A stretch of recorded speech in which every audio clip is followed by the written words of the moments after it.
定居澳洲带娃之余搞副业，之我的打包日常。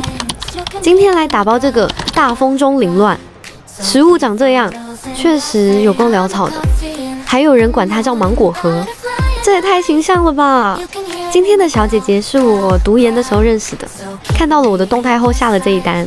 好多小伙伴好奇我的获客途径。首先，我有一家实体店，也是我和我老公的主业，所以线下是 walk-in 客人最多。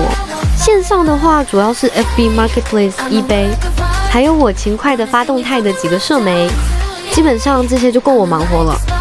时间不够啦，下期想聊什么呢？